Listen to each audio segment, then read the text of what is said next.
Thursday, DawgNation. Welcome into DawgNation Daily, the daily podcast for Georgia Bulldogs fans, presented by Merriweather and Tharp. Obviously not happy in one regard. A lot today, unfortunately, on the just unbelievably disappointing news related to George Pickens, the great Georgia wide receiver, the ACL injury that he has sustained this week, and the long road to recovery that he now faces. We're going to do a lot of that on today's show. We're very lucky to have Terence Edwards today to talk about kind of where Georgia goes from here with all of that, and obviously we'll do some of that with you there. Interesting conversation yesterday on SEC Country Live with a former SEC receiver who kind of shared his thoughts on Pickens and actually kind of gave a hopeful tone for Pickens, even though the particular guy I'm talking about here is not a former UGA guy himself, so we'll do some of that. We'll talk about a very interesting name entering into the transfer portal, valuable stuff here potentially for Georgia, so we'll cover a lot of ground on our program. Really glad to have you with us as DawgNation Daily, the daily podcast for Georgia Bulldogs fans, presented by Merriweather and Tharp, begins right now.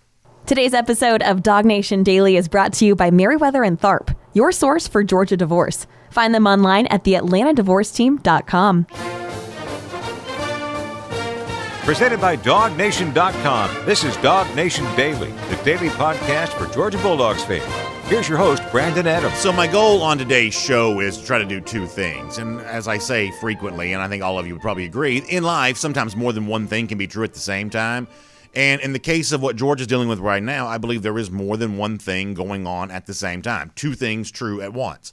On the one hand, the injury that George Pickens has now suffered that's going to cause him to be out for the foreseeable future for Georgia is obviously just devastating news. I went on air yesterday to kind of react to all of this. My feeling on this, very similar to all of yours. It just stinks, right? It's just not good news. And so today on the show, we are going to be forced to acknowledge the reality of that, the truth of the situation that, right now Georgia is dealing with just something that is just disappointing to be talking about. And it does feel like for many Georgia fans, we've been here too much, and you don't really know what to do about that. As I've said a million times, bad luck is just kind of part of the discussion sometimes when you talk about college football. And for many Georgia fans, it sort of feels like if it wasn't for bad luck, Georgia would have no luck at all. So on the one hand, we are going to deal with that part of it. But on the other hand, too, and this is the other thing that's also true, while the Pickens news is devastating and incredibly disappointing, it does not have to be the end for Georgia when it comes to its national championship hopes for this upcoming season. We want to try to give some hope on today's show, some optimism on the show, without kind of coming across as sort of Pollyanna-ish. And, Pollyanna to me is jumping too quickly into the next man up, blah, blah, blah, blah, blah. You don't want to kind of sugarcoat it and make it sound like it's easier than it's going to be. You don't want to do that. But at the same time, you don't want to act like, one injury here, even to one as prominent a player as George Pickens, and obviously someone that I'm, personally a huge fan of. On the other end of the spectrum, you don't want to make this one injury to be the kind of thing that could derail all of Georgia's hopes for the season. It is one of those situations where it's somewhat complicated. Two ideas kind of intertwine with each other. Georgia losing Pickens no doubt makes things harder, and many of you are, of course, aware of the news. And if not, catch up with that at DawgNation.com, that Pickens has injured his ACL and kind of, out here for a while. And the absence of Pickens, at least for the foreseeable future, no doubt makes things harder for Georgia, but it doesn't have to end Georgia's championship hopes. We're going to try to deal with both those things on the show here today. Now, with that said, let me kind of give you a little bit of the hopeful stuff that's out there. And I thought this was a very interesting conversation yesterday afternoon on SEC Country Live. And by the way, quick aside here for a moment, thank you so much, all of you who have sent kind words to us about the return of this show. We're doing it every week, once a week now on Wednesdays, 3 p.m. on the SEC Country video channels, SEC Country Live on Facebook. I should say SEC Country on Facebook, SEC Country Live on YouTube. It was really fun to be back doing that again yesterday. So many of you have said so many kind things about that, and I really appreciate that. And one of the guys that we had on the show yesterday as a guest was the former Tennessee wide receiver Jason Swain. Jason also doing some media stuff up there in Knoxville, and given the fact that he knows the position, knows the SEC, I asked him for his thoughts about what happens for George Pickens now that he's injured, and kind of what the prognosis is for kind of Pickens getting back and playing again. And Swain said two things that I thought were really interesting. I want to highlight both of these. First of all, no one would say that an injury is a good thing for someone like George, but I thought that Jason, who knows this position, having played in the SEC, had an interesting take on this, that while the injury itself is undeniably a bad thing, it doesn't mean that good things can't happen while you are in the midst of recovering from this bad thing, that another element of George Pickens' repertoire as a player could kind of come into more full form during all this time. I think this is really interesting, and it's not obviously a small consolation in comparison to him being on the field and dominating the way that he's capable of doing, but it's not nothing either. This interesting from Jason Swain. Take a listen to it. Pickens is one of my favorite receivers in the country to watch. How he played the game. He was a man amongst boys. And, he had the attitude and I guess the skill set that was very, very fun to watch. When you hurt, you get a chance to kind of see the game from a different angle. Now maybe he can develop into a leader. Give some of the younger receivers some advice. When you get hurt, man, you just kind of see the game differently. And I know he'll be able to do that sitting back and kind of watching tape and seeing things from a kind of a 50,000-foot perspective versus being up close and personal when he was playing.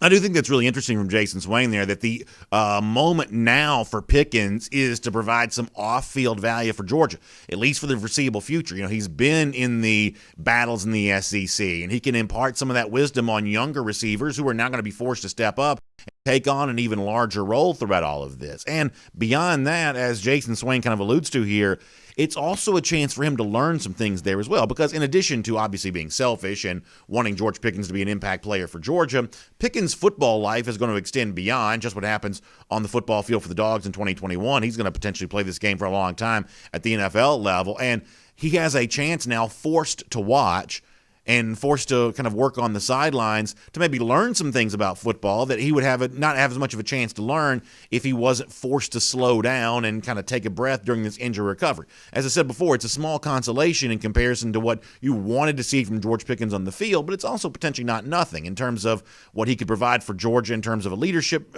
situation and what he can learn about himself, a student of the game now on the sidelines there for a little bit. However, though, Jason Swain, the former Tennessee receiver, was not done on SEC Country Live yesterday, because if you really want to, just for a moment, if you really want to take the most pie in the sky appraisal of the situation, the absolute most optimistic, most hopeful view of what might go down with George Pickens and his potential chance for recovering and getting back out there and playing again, something else that Jason Swain said yesterday at least leaves the door ajar for that to maybe be a possibility. This is actually really interesting from Jason Swain. Here he is once again.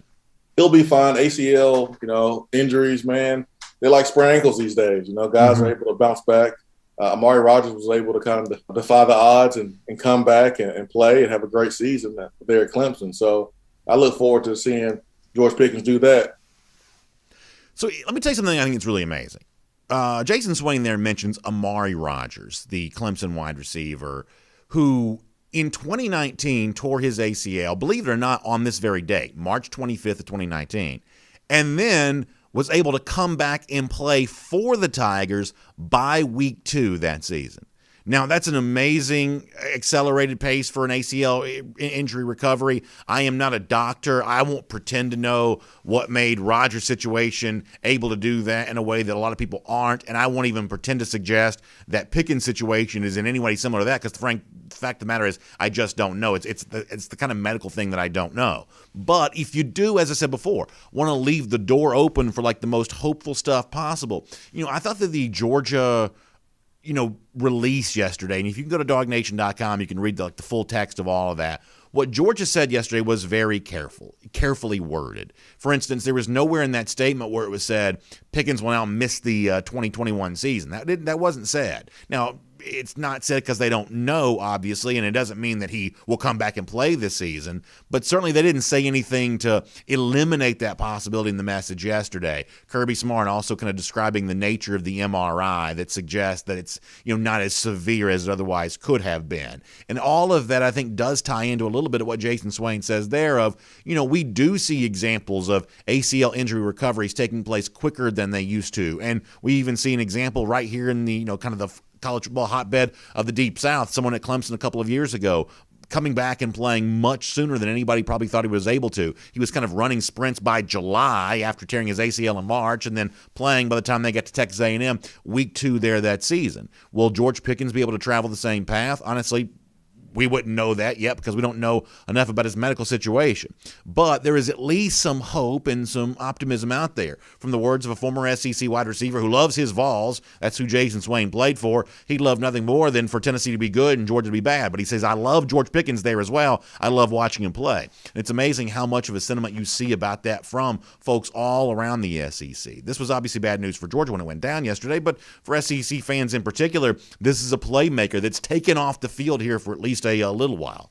But as Kirby Smart alluded to in that statement that he gave when Georgia made the official announcement, knowing how hard George Pickens works the game of football, how hard he practices every single day, my guess is he'll work just as hard to get back playing again soon. And who knows, maybe we'll see him in a Georgia uniform at some point in time doing that same thing there as well.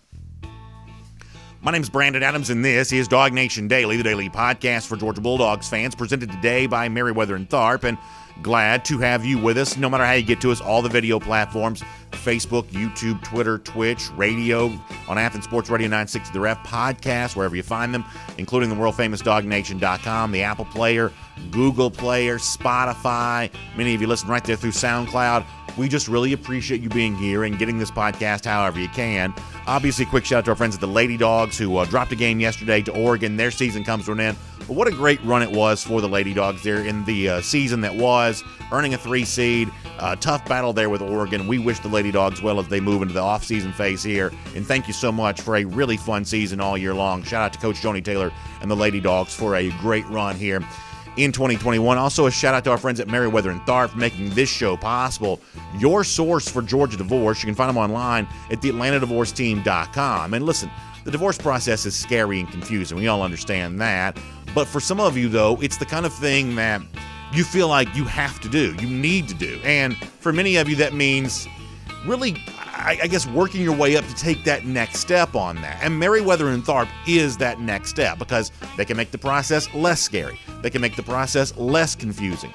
They know all about this because they've been through situations thousands of times. Of course, your situation is specific to the facts with your scenario, but they want to learn about that. They want to know about that, and they want to give you expert advice they've earned through many, many years of your source for Georgia divorce. So find them online at theatlantadivorceteam.com. That's theatlantadivorceteam.com. That is our friends at Merriweather and Tharp. And by the way, on a lot of occasions in our Facebook comments section, you also see Bob and the team over there at Merriweather and Tharp kind of joining in on the Georgia football conversation. Another reason why it's fun to do business with them because they do love UGA. Just great to hang out with, and certainly very sympathetic to your situation during challenging times, and that's what Merriweather and Tharp can do online at theatlantadivorceteam.com, and it's great to have them on the show with us here today. We're going to get Terence Edwards on this in a moment. Terence will talk about the other Georgia wide receivers and who has the chance now to step up, who needs to step up with Pickens sidelined at least for a while here. We don't know quite how long he's going to be sidelined as of yet, but it's clearly a bigger opportunity now for other receivers in the Georgia roster. Terence Edwards will tell us more about that coming up in a moment. Let me do two things before we get to that, though, as a part of Around the Doghouse here today. We like to do Around the Doghouse here on DawgNation Daily, presented by Merriweather and Tharp, to keep you up to date on everything going on with UGA today. Unfortunately, one of those days where the conversation is not as good as you want it to be. But as I alluded to a moment ago, still a chance for a little bit of hope throughout all of this. First of all, though, let me acknowledge something that you're very well aware of, that the Pickens news, there's just seemingly been too much of this around the Georgia program, and I would certainly agree with you on that. I think we're all, very well aware of that. Just to give you kind of a statistical piece of an example of that, when you look at what Georgia has done, all the elite recruiting, all the deep position groups, and you can think about offensive line and outside linebacker and defensive back and now defensive line, all the places where Georgia has just been loaded. And I think a lot of us looked at the situation and said, now, if you really want to be as good as the very best teams in the country, you also have to get that deep at wide receiver as well. That's a place where you got to be great if you want to have great success. And lo and behold, over the course of the last couple of recruiting cycles, Georgia has gone out there and done that at an even higher level. 4 top 10 receivers signed over the classes of 2019 and 2020. Think about those 4 guys that were top 10 receivers in the country that Georgia signed over those 2 cycles, which was exactly what Georgia needed to do. But from the 2019 class, it was George Pickens and Dominic Blaylock, number 4, number 5 nationally when it comes to the receiver position. Pickens is now injured. Dominic Blaylock has been injured twice since coming to Georgia. That is just rotten luck. class of 2020, 2 more top 10 receivers that got signed by Georgia, Arian Smith and Marcus Rosemy-Jacksaint. Arian Smith missed a lot of his first season on campus in 2020 because of an injury. He's healthy now, thankfully.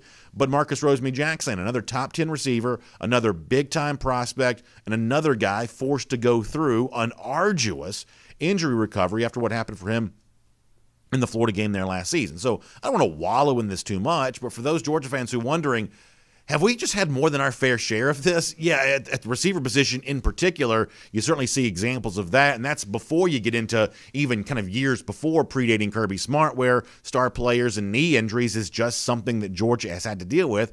It is just kind of an unfortunate thing. However, to kind of spin this back to the more positive side for a moment, the more hopeful side for a moment, I did want to look at what Georgia's chances are if George Pickens doesn't play at all in this upcoming season, at least to consider that as a possibility. Pickens being a former 5-star. And the question I sought out to answer was, what role have former 5-star recruits played in the most dominant offenses in college football in recent seasons? How important is having a former 5-star receiver to having an offense that's really, really explosive? Now, this is what I decided to just kind of zero in on, and you tell me if this makes sense. I went back to 2019, which was the last full season that we had in college football. In other words, I ignored 2020 because different teams played different number of games and different levels of schedules. I said, let me just look at 2019 because that's a little bit more of a consistent comparison across the board. And here are the teams that I looked at: LSU, Alabama, Ohio State, Clemson, and Oklahoma. Now, why did I look at those 5 teams? Because those were the 5 highest scoring Power 5 teams in the country for 2019. The only Power 5 teams to average more than 40 points per game that season, and actually all 5 of those teams average 42 points or more per game in the 2019 season. We're talking about high-powered offenses, all from the last full season we had in college football. Now, what I was curious to find out is, okay, and I thought I had an idea of this, but I wanted to really look at the numbers to kind of see if it kind of backed up what I said. And so what I wanted to try to find out was, how important have former 5-star recruits been to these 40-plus point per game Power 5 offenses? Now, on the one hand, LSU did have a former 5-star wide receiver in its top 3 receiving core when it won the national championship in 2019. Bama had a former 5-star among its top 3 receivers there as well. And Clemson had a former 5-star receiver among its top 5 receivers there that season. So on the one hand, you say, well, clearly these teams have utilized a former 5-star on their way to scoring as many points as they scored, LSU, Bama, and Clemson. However, here's where things get a little interesting. While all 3 of those programs did have a former 5-star among their top 3 receivers, other than Clemson, none of those teams had a former 5-star as their leading receiver there that season. Jerry Jeudy was the former 5-star at Alabama, but not the leading receiver in 2019. Terrace Marshall was the former 5-star at LSU, but only the number 3 receiver for the Tigers there that season. T. Higgins, the former 5-star, was the leading receiver for Clemson in 2019. But the other 2 teams that I mentioned, Ohio State, Oklahoma, they didn't have any former 5-star recruits among their top 3 receivers. And the highest performing 5-star for Oklahoma was Jaden Hazelwood, who came in as their 5th overall receiver. They had a former walk-on who had better numbers than that. And Ohio State had a former 3-star recruit that was a big season for them on the way to the big numbers that they put up. So that's a lot of information to digest. What do you take from all of that? Clearly, former 5-star receivers are at least part of the formula for the elite offenses in recent college football, but not the sole way in which you get there. In fact, you see all kinds of recruits from all kinds of backgrounds who go on to have big seasons. What seems to matter more than anything else, in other words, is the kind of offense they play in, the quality of the quarterback play, the quality of the offensive scheme put together by the offensive coordinator. And if those things are as strong as they need to be, then even receivers who are not former 5-stars, the way that George Pickens was, have a chance to thrive in this era of college football. I'm not going to tell you it's going to be easy for Georgia to replace George Pickens. But assuming he doesn't play this season, when you look at what other high-powered offenses have done in recent years in college football, it is not a prerequisite that you have to have a former 5-star among your highest-performing receivers. There are clear examples in the recent history of college football where that simply wasn't true. That is Around the Doghouse here today on DawgNation Daily, presented by Merriweather and Tharp. And, of course, for the best and deepest level of DawgNation UGA coverage, one of the best ways for you to do that is by becoming a subscriber to DawgNation on YouTube. You can set up to get notifications, to find out every time Dog Nation is going live, whether it be for good news like today when maybe 5-star safety Malachi Starks makes his UGA commitment, or bad news like yesterday when we were forced to go live to talk about the George Pickens commitment. Either way, you get a great chance to follow all of the UGA news by becoming a Dog Nation YouTube subscriber. All the press conferences, all the Dog Nation shows. Great way to get all of that is right there on the Dog Nation YouTube page. So many of you have signed up to be a subscriber to get all the great content from Dog Nation there on YouTube, and we certainly appreciate you doing that. The best of Dog Nation is right there on YouTube. Make sure you become a Dog Nation YouTube subscriber today. All right, before we're done, a very interesting look at the other side of the ball for Georgia, and a name that's out there on the transfer portal market right now that certainly could seem to have a little bit of a tie to UGA for more reasons than one. We will tell you all about that before we're done. But for now, on the George Pickens injury, where the Dogs go from here, and the receivers that could be waiting the wings to really step up with big seasons. Let's get ready to do all of that right now with Terence Edwards here on DawgNation Daily, presented by Merriweather and Tharp.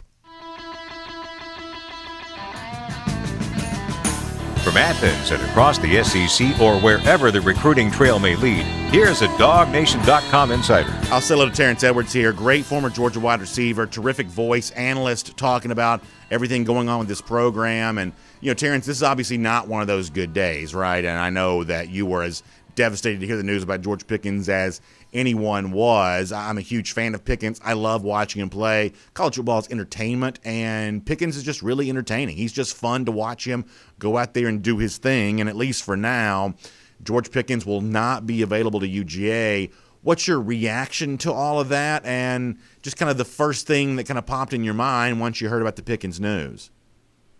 I was just shocked after reading what happened, you know, a non-contact drill again, gets a kid in the UGA program with a torn ACL, and just devastated for that kid. I think, you know, Brandon, you know, once we talked about him a few years ago, I thought and still think he was a 3-and-done type of athlete, and just devastating that, you know, this may be his last time playing in a Georgia uniform because he's that talented. But I know the kid going to miss playing with his brothers on Saturday, and it's going to be, I just hope he has good people in his corner throughout this whole process, throughout the season, that he can lean on when times get dark.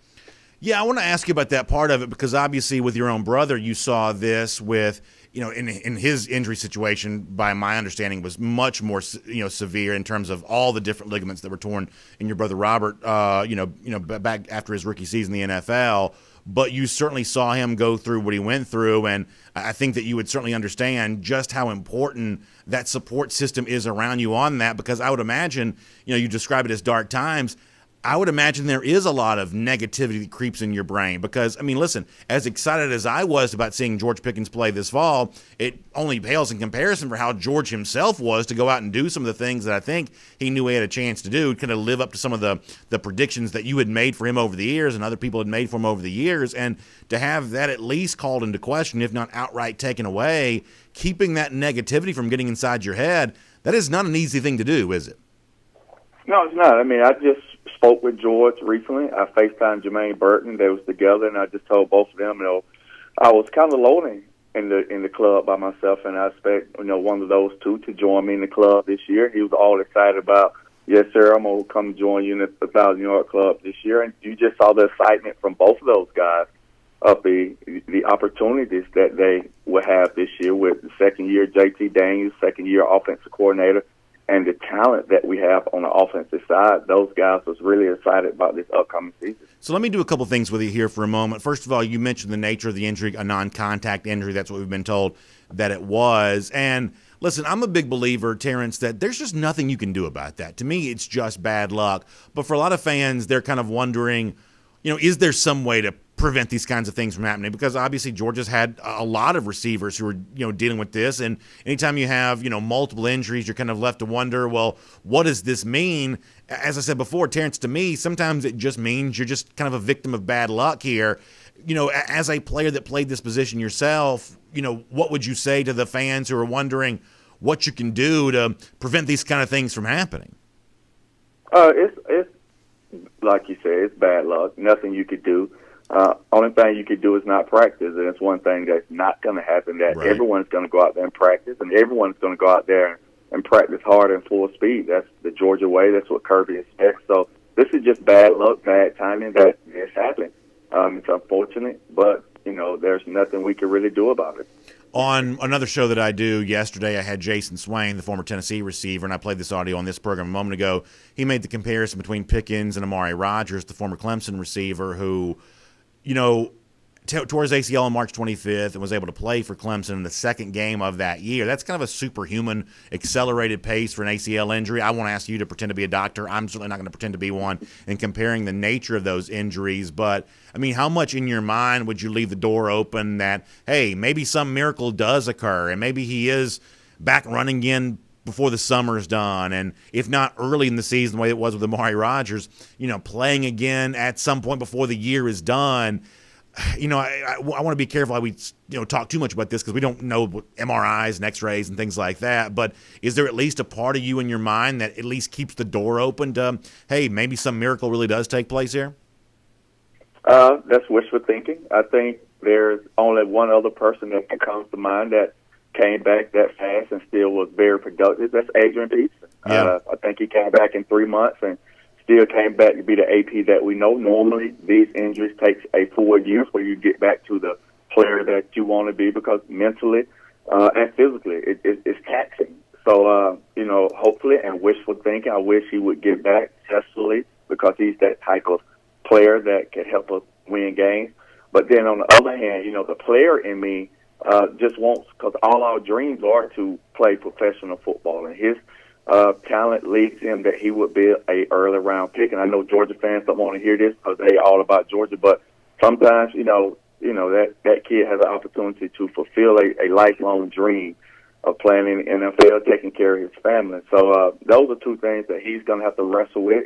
If he's able to come back, do I want to come back this early, or do I want to just go ahead and start preparing for the draft? I know that's something he's going to have to think about. But successfully, I would love to see him come back and suit up again, not let this be his last memory as a Georgia Bulldog. Yeah, I think you're bringing up a really good point, and you're right. Selfishly, I'd love to see Pickens playing again for Georgia, but he does have to make that decision of, hey, coming back at a kind of an accelerated pace, does that put my future in jeopardy? Because I believe that George Pickens will be playing football for a long time beyond 2021, and he certainly needs to think about that, and that needs to be a part of his thought process. I think Georgia fans would agree with you on that.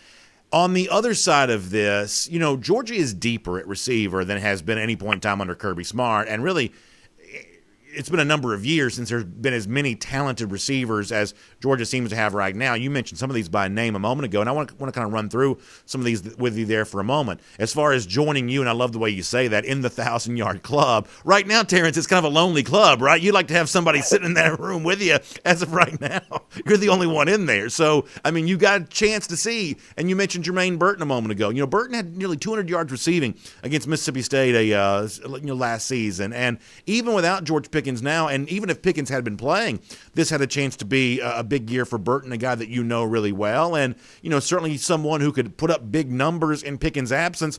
I don't think you have to I don't think you have to look much past Jermaine Burton on something like that, do you? No, I think Jermaine and the rest of the crew has to step up. And I was talking to someone yesterday that you don't have to be George Pickens. You just got to be the best version of yourself. And when opportunity presents itself for you, you have to take advantage of them. Yes, George Pickens, I think, as I've been saying for 2 years, that he's a number one guy. I think Jermaine Burton's the number one guy. But now, Kearis Jackson. I think D-Rob has to step up. I think Aaron Smith has to step up. Justin Robinson is going to get his shot. Now, this is why you recruit these top guys, because once a guy goes down, another one has to step up. That's just the nature of football, the next man up, and you have to take that slack up. And, are those guys George Pickens? You don't have to be. You just have to be yourself and make the plays when it comes to you. Yeah, and I want to ask you about Justin Robinson as well, because that was a guy that you've actually been active talking about on social media this week. And Robinson is that second year in the program, looking to make a name for himself. And prior to us even knowing about the Pickens injury, you were already kind of discussing some high expectations that you have for Robinson. This is a guy that you know really well. Would you mind kind of filling us in a little bit more on kind of what you've been hearing about Robinson and what he may have a chance to do now in his second year in the program? I just think he's developed that 1 year. I think he really needed this first year to develop as a receiver. No knock coming from the ELCA program, but there was a run-based program that has won a lot of state championships. So with him training with me now, he has a full-time coach in Coach Hankton that's really developed his skill set. And I spoke with him last night, and, I mean, he has God-given ability. 6'4", 218. He's probably the biggest receiver in that room. And now it's time for him to show what he can do. I mean, the buzz that I've been hearing that he's really, and I can't wait to see him perform on G-Day. How much more of a spotlight is there on a guy like Arian Smith now, because he is the fastest receiver in that room? And listen, you have different skill sets for different guys, but Smith is what we think of as kind of the speedster there. And I think expectations were already pretty high for him this season because we saw him healthy near the end of last year, another one of these injured Georgia receivers. But how much more attention do you think Smith gets now, because he does have that ability to kind of blow the tops off defenses? Yes, I think so. I think it's his time to sign. I think he's another guy that needed a year to develop. Coming from the offense that he came from as a junior down in Florida, then he transferred to the great program Lakeland, I think, as a senior. But he was a kind of a back in that Georgia Tech offense as a junior.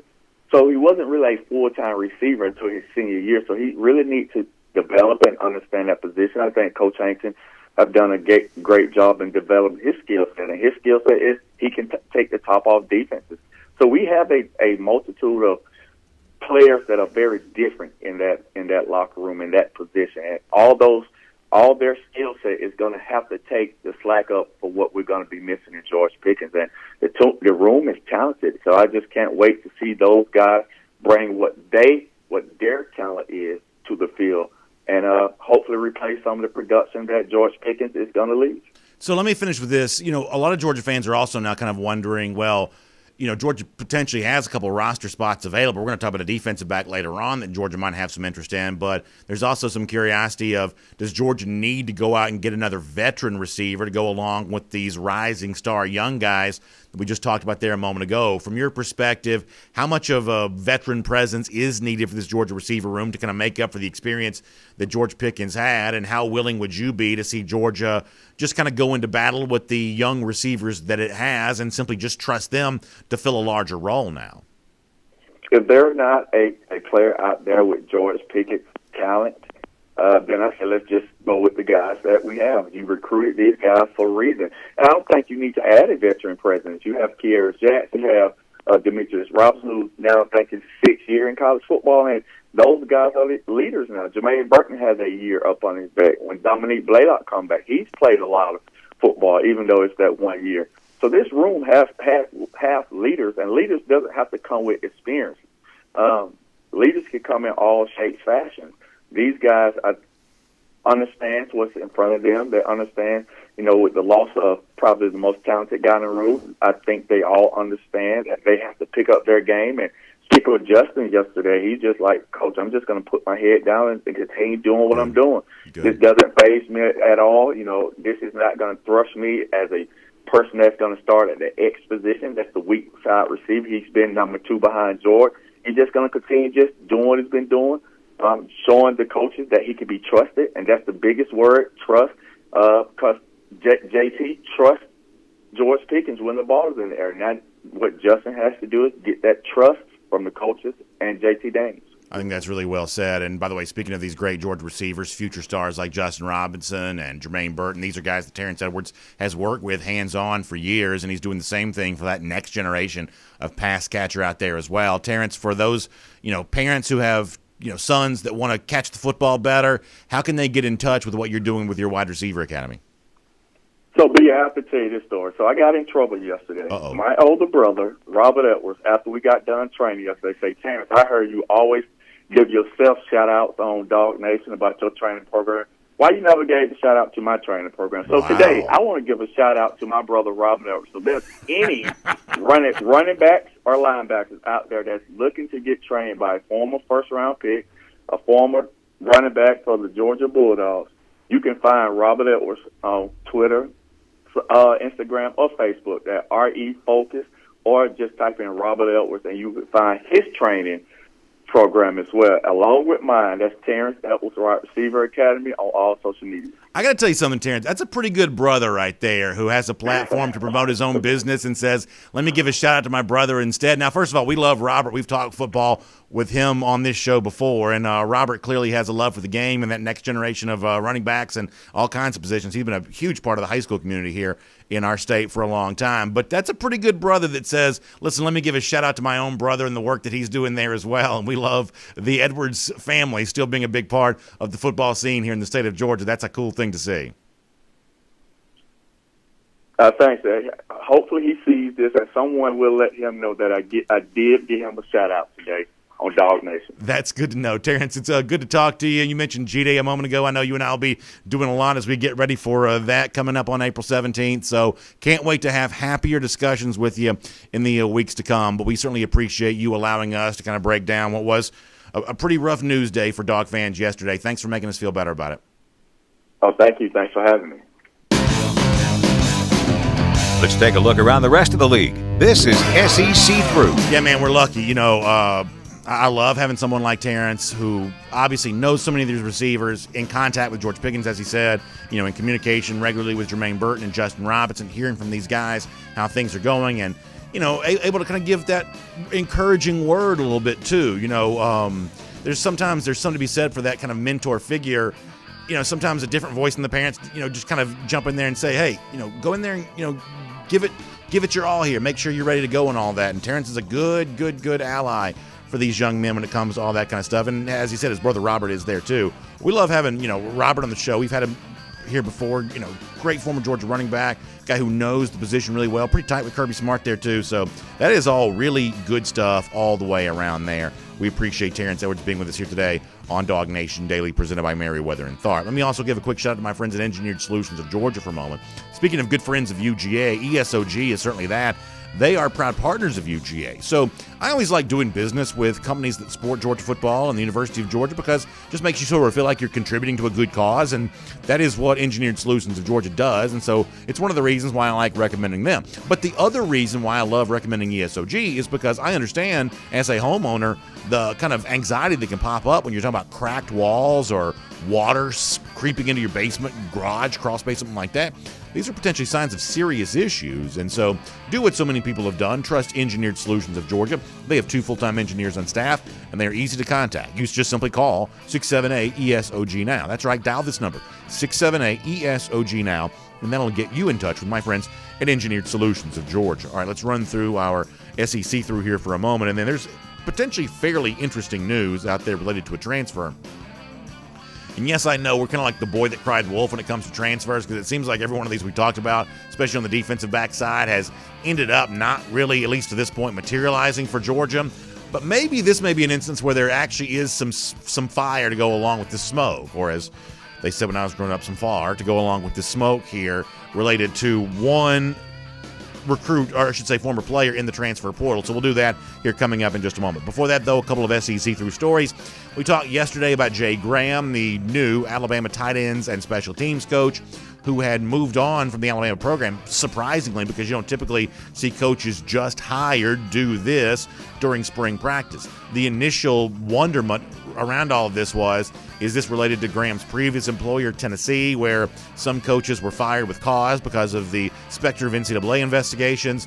Graham himself had a show cause penalty going back to his time at Texas A&M, so he's been involved in NCAA stuff before. But the man that initially reported this, Aaron Suttles from The Athletic, was quick yesterday to say that he did not believe that the Graham news was related to his time in Tennessee, and now that appears to be confirmed based on a message himself from Jay Graham, who said he appreciated Saban giving him the support during what he calls a difficult time, and he goes on to reference mental health issues that he doesn't get very specific about what exactly is going on there, only to say, I'm taking time away from football to seek professional help immediately and gain a better understanding of mental health and spend time with a loved one. So obviously this goes beyond football. We certainly wish Coach Graham certainly comfort and peace during what he describes as a difficult time for him. And I've known enough coaches, been around enough coaches to know that that's obviously a very intense business to be a part of. And listen, you know, it's the kind of thing that I'm sure if you are dealing with any kind of issues internally, the challenges and the stress and pressure of being a coach brings a lot of that to the forefront even more. And I'm sure a lot of coaches, maybe really look at Graham having the guts and courage to say, hey, I got to take time out and I got to do something to deal with some issues that I'm dealing with. Honestly, I think that's a really courageous step, because obviously it'd be very tempting to try to keep that on the back burner and enjoy what is a big-time job to be a staffer with Nick Saban in Alabama right now. That's a big opportunity, but I think that Graham ought to be commended for taking a bold, courageous step to say, listen, my life right now as it is needs a little bit of fixing, so I'm going to call time out and be able to do that. So I think that Jay Graham, in addition to getting your prayers, ought to get some praise for the way that he's chosen to do that. Speaking of earning some praise on a very different kind of level, J.C. Horn, the former South Carolina defensive back, has gotten some praise after the Gamecocks Pro Day, where it certainly looks like Horn has worked his way up in this draft conversation in a mighty way. Folks very impressed with him. And what this kind of reminds me of is, Will Muschamp is a Georgia staffer now, as you know, and a lot of folks, you look at what he did at South Carolina. He never had the success, never won the kind of games that obviously Gamecocks fans wanted him to, and Muschamp himself probably wanted to. But there were some real recruiting wins there, right? I mean, think about Rick Sandage along the defensive line, Jordan Burge along the defensive line, Zach Pickens along the defensive line, J.C. Horn, a former Tennessee commit that ends up signing with South Carolina.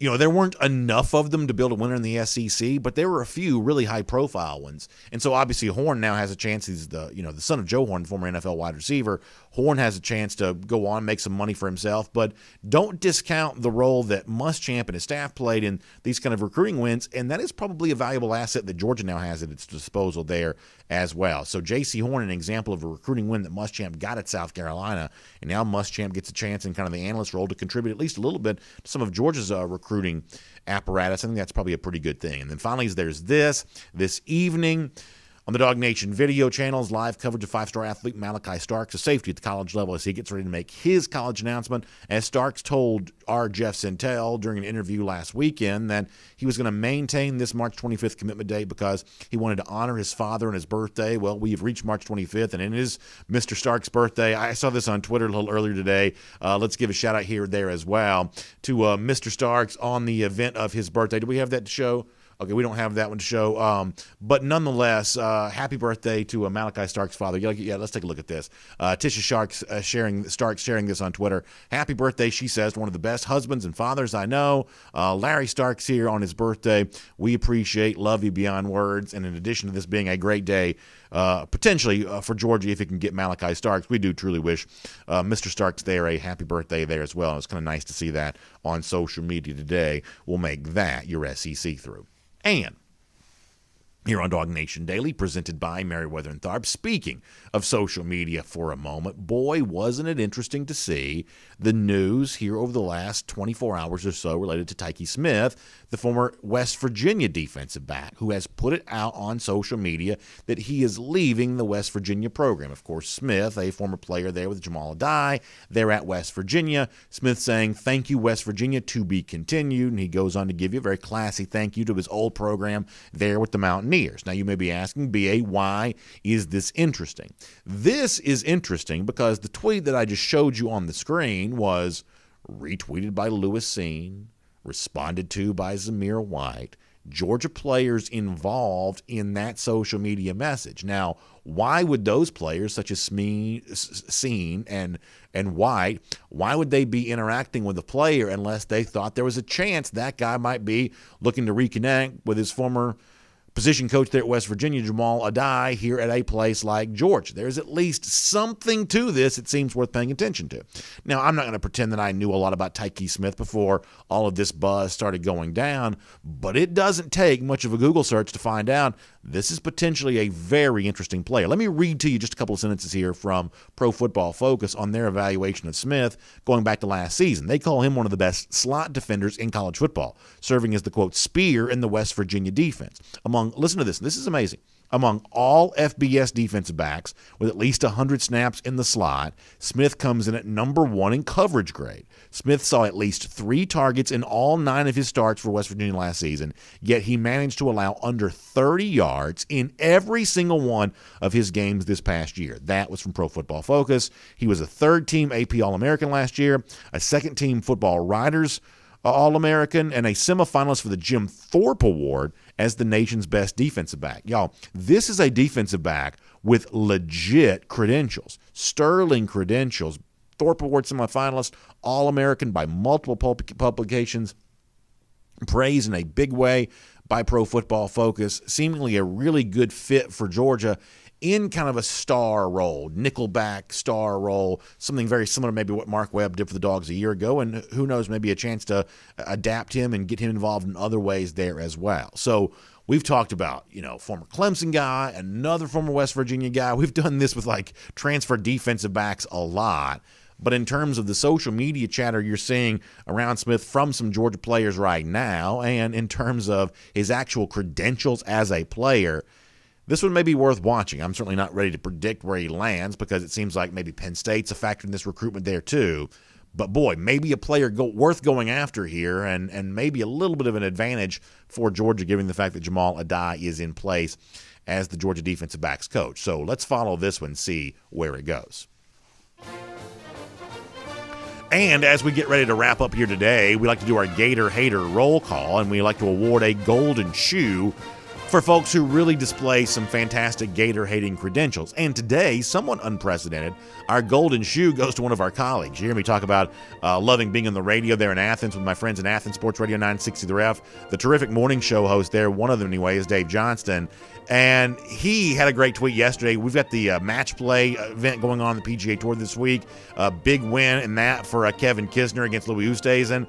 And Dave brings a really good point that you should see Kisner giving the handshake to Oosthuizen. Oosthuizen decked out in orange and blue, as you see it there. What David puts on Twitter is, I know he's not from the U.S., but Louis should have been warned that things would not end well against Kevin Kisner if he dressed in orange and blue. That's really funny from David Johnston. You are the golden shoe winner today. How about Gator Hater Countdown? 218 days from right now? 219 days from right now, Georgia goes back to Jacksonville, gets some revenge against those lousy, stinking Gators. We will see you tomorrow. DawgNation Daily, presented by my good friends at Merriweather and Tharp. We'll talk to you then, everybody. And on video. Time now for our R.S. Andrews cool down. Air conditioning, heating, plumbing, and electric. You can trust R.S. Andrews to do all that for you. They show up on time. They do the work that's promised for the price that's promised. It's one of the reasons why story after story R.S. Andrews has been delivering smiles, and they'll do the same thing for you to make sure that you find them online. Obviously, smiles were in short supply for Georgia fans yesterday with the George Pickens news. We talked about that on video when it came out, but we'll do some more of that right now. And I'm curious to find out from you your reaction to, I think, hopeful tone from Terence Edwards there, but the receivers that can step up in the absence of George Pickens, and also a little bit of an interesting comment from former SEC receiver Jason Swain about the possibility that maybe there's a chance, faint as it might be, that Pickens also gets back involved with the Georgia offense before the season's done there as well. So a lot to process from today's show. I'll pull out the phone and we'll get ready to do a lot of that right now, and then we'll bounce off the air here in a few minutes after that. And, of course, I'll see you back here for live video coverage of Malachi Starks later on today. Let me go to YouTube to kind of begin things here for a moment, and we'll see how everybody's going. Oh, yeah, you want to talk about Tyke Smith? We can do that a little bit too. Matthew McGahee says Facebook is not letting folks comment over there. I mean, it's just something every day. I'm so sick of some of this kind of stuff. It is just something every day, Matthew. That drives me crazy. G. Grace Bama Boy says, you're not very smart if you think Saban is not the constant at Alabama. He says, we don't care who leaves. As long as Saban is there, Bama's going to be on top.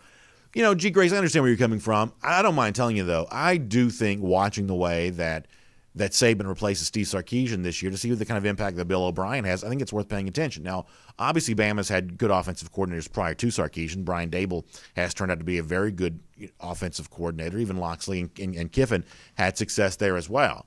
But the Sarkisian performance last season was so amazing with what Mac Jones was able to do, far better than anyone would have thought was possible for him. Even Devontae Smith, who had a good Alabama career up to that point, even what he did last season, he almost had he almost matched Jalen Waddle's performance to go along with his own performance once Waddle went down with the injury. So, I think you're mentioning that in reference to Jay Graham leaving, but I would also add that in reference to the Steve Sarkisian thing, that at this stage of the game, I don't think anyone looked at Alabama last year and said that Saban was more important for Alabama than what Sarkisian was. I just don't think it was. In fact, we saw Saban miss a game, and Alabama didn't skip a beat. So Bill O'Brien's former NFL coach, maybe he steps in and has great success there, but it's at least worth watching to see how Alabama replaces Steve Sarkisian.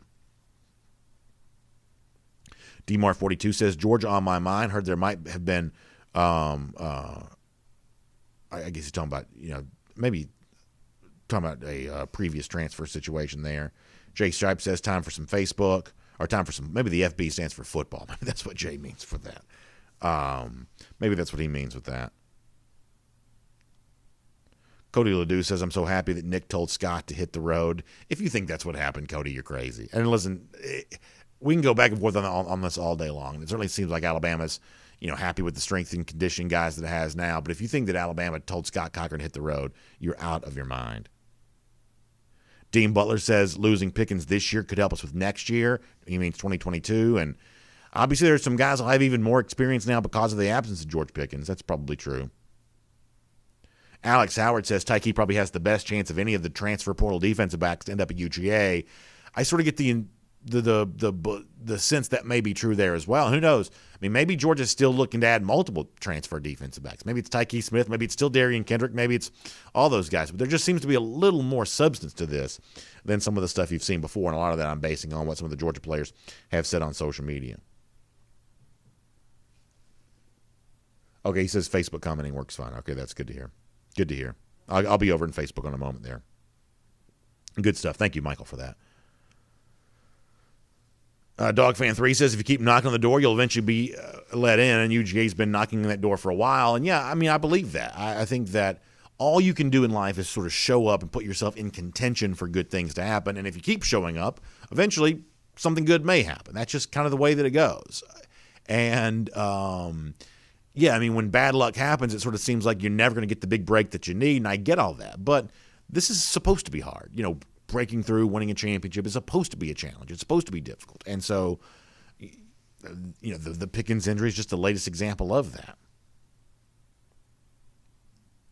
DogFan3 says, to go along with that, I wonder why people don't think we'll eventually win a championship. I find that comical. Yeah, there's no substantive reason why Georgia can. It just sort of hasn't at this point in time. And obviously opposing fans like making fun of all that. And I guess if the tables were turned, we'd be doing the same thing. But, there you go.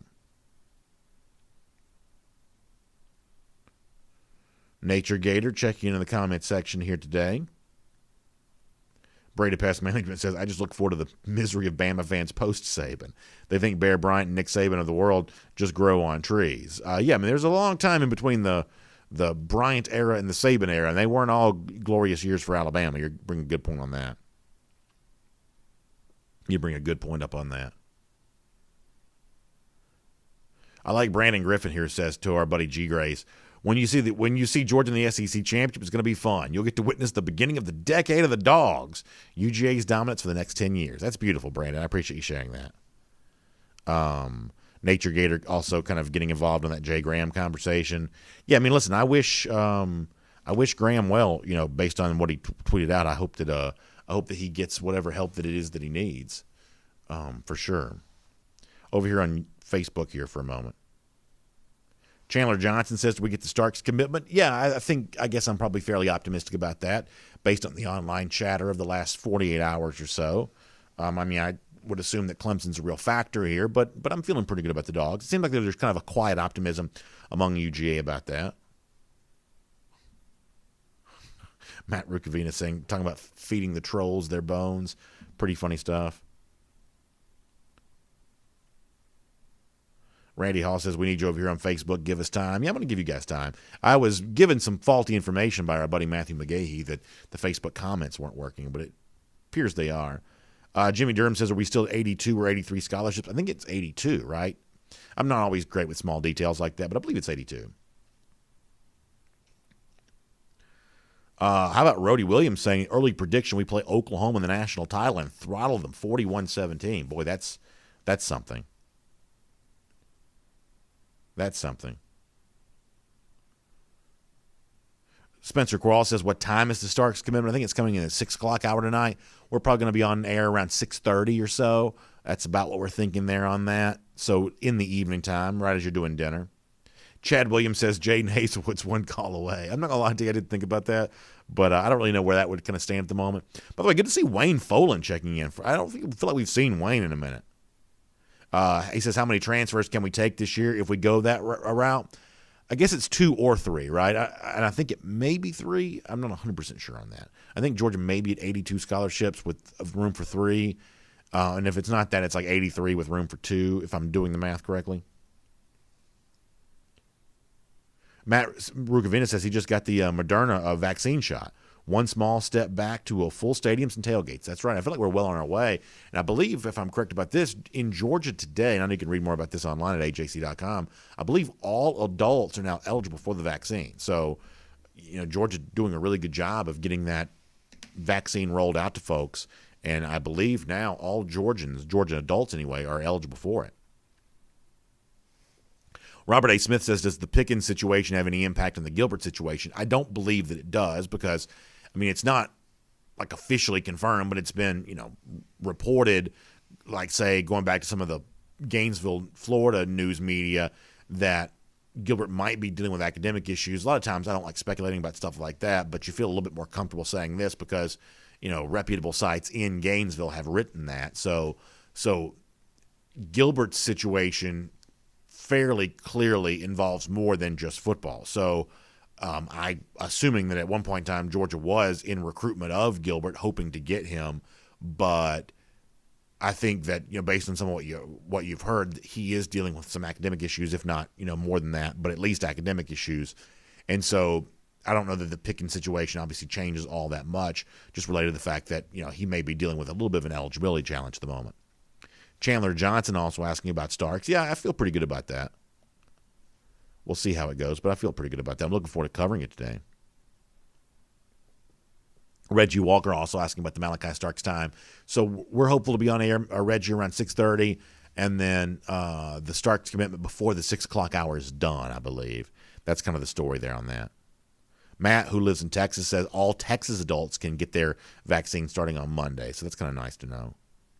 Joel Moody says it'll be nice when I can watch a game live with 93,000 of my best friends again. Yeah, sometimes when I'm, on the elliptical or something like that, I'll kind of go through YouTube and watch these old highlights of old games and things like that. And, it's just really amazing how just cool a full stadium sounds and feels. And we are missing that, right? I've told you before, it's one of the big reasons I believe that sports viewership on TV is down. The games just don't feel as real when there isn't crowds in the stands cheering. I just think that's, for whatever reason, that has turned out to be true, I believe. And, we've now gone more than a year without that. And when you go back to a couple of years ago or several years ago, back before the notion of not being crowded into a stadium, that was just as normal as anything, you just think, man, I just can't wait to get back. There's such a craving to get back to that. I've told you on the show before that last year was about making the best of a bad situation, finding a way to have games in some form or fashion. That's what that was about. This year is about the next step towards that, which is working your way back towards normal at some point in time. And that's obviously what they have a chance to do. We all have a chance to do this year, and that's going to be really fun. Todd David Brown mentioned Adonai Mitchell, one of the wide receiver signees from the class of 2021. That's a name worth watching here. Hugh Nash says big storms, potential tornadoes heading Nashville's way, praying it's not like this time last year. Boy, Nashville has just been through so much, Hugh. I'm right there with you on that. We love our friends up there in Nashville, and we just hope that that whatever storm is moving through, they're able to avoid that, because that is a city that's just dealt with more than its fair share of bad news. Gerald Harmon says, remember, it's Iron Man Malachi Starks. Yeah, I like the idea of that, Gerald, for sure. I like that for sure. Chandler Johnson says, will you be at G-Day? Yeah, Lord willing, I hope to be there for sure. And by the way, speaking of G-Day, I was actually hearing some stuff about this yesterday. Some big news related to some fun stuff going on in and around the campus there that day for G-Day. That's going to be cool stuff. I think I'm going to be able to tell you about a lot of this kind of stuff coming up really soon, so that's going to be fun. Matt Rukavina says, tomorrow let's do a 5-minute raid on all the YouTubers. pretty fun to think about. Speaking of YouTube, let me go back over there and shout out and say hello to them just for a moment. And then we'll come back to Facebook, getting ready to go. So G. Grace Bama Boy mentioning Paul Tyson as a future stud at Alabama. That's Bear Bryant's, is it great-grandson? Is that what Tyson is, G. Grace? I haven't heard a lot of Tyson talk there around the Alabama program. Interesting to hear you say that. Jordan Bowman, I didn't know this, that Danny Ford and Frank Howard were both Bama grads. I didn't realize that. So obviously 3 huge figures in Clemson history, all 3 Bama grads, because obviously Dabo Swinney is there as well. Jordan, I didn't realize that. Bank 6 says, our recruiting this year should be great with just in-state prospects alone. I think the Bank 6 is really onto something with that.